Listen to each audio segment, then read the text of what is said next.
Crypto Recap, Zone Bourse, Laurent Pignot.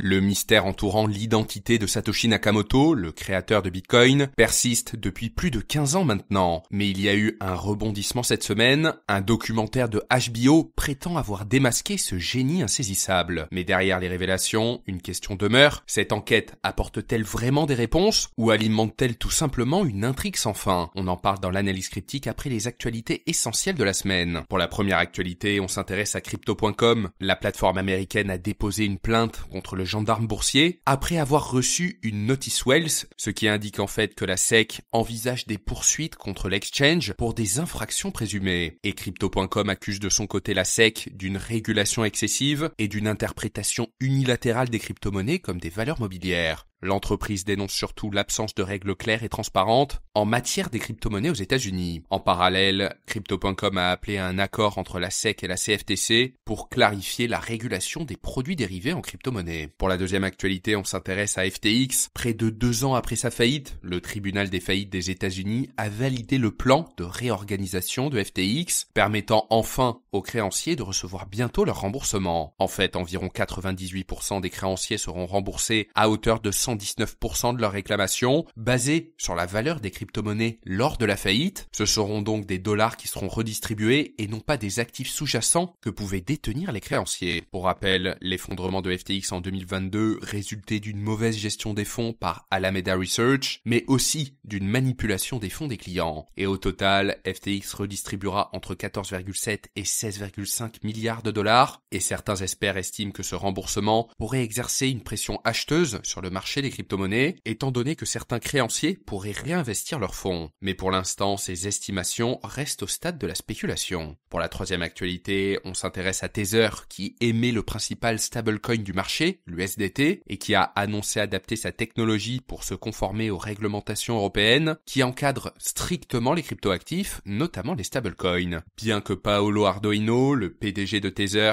ait initialement exprimé des inquiétudes face à ces régulations, il a désormais salué les efforts des régulateurs. En fait, avec plusieurs plateformes ayant délisté des stablecoins non conformes aux réglementations européennes, Tether change son fusil d'épaule et se positionne sur le long terme pour maintenir son hégémonie en Europe, notamment en collaborant avec des acteurs comme Chainalysis pour surveiller les transactions. Pour la dernière actualité, on s'intéresse à Visa, qui a lancé la Visa Tokenized Asset Platform, qui est en fait une solution permettant aux banques d'émettre et de gérer des stablecoins via les blockchains. Ce service, disponible sur la Visa Developer Platform et la BBVA, une grande banque espagnole, est l'une des premières à tester ce service avec un programme pilote prévu sur Ethereum en 2025. Plus globalement, ce service permet l'utilisation des smart contracts pour automatiser des processus financiers et vise notamment à connecter diverses blockchains publiques et privées entre elles. Allez, maintenant on passe à l'analyse cryptique de la semaine, et le mystère autour de Satoshi Nakamoto, le créateur de Bitcoin, fait encore couler beaucoup d'encre, plus de 15 ans après le lancement de la célèbre blockchain. Depuis 2008, lorsque Satoshi a introduit Bitcoin à une liste de diffusion cryptographique, son identité est finalement restée un sujet de spéculation intense. Et en fait, la disparition soudaine de Satoshi en 2011, après l'utilisation de Bitcoin par Wikileaks, n'a fait qu'alimenter les théories. Et cette semaine, dans la nuit de mardi à mercredi, un documentaire produit par HBO, intitulé Money Electronic, The Bitcoin Mystery, a ravivé ces spéculations en prétendant avoir enfin révélé l'identité du créateur de Bitcoin. Selon ce documentaire, Satoshi serait Peter Todd, un développeur canadien actif dans la communauté Bitcoin depuis 2012 et connu pour ses contributions majeures, notamment son implication dans la Blockwise War en 2017 et la création d'Open Timestamp,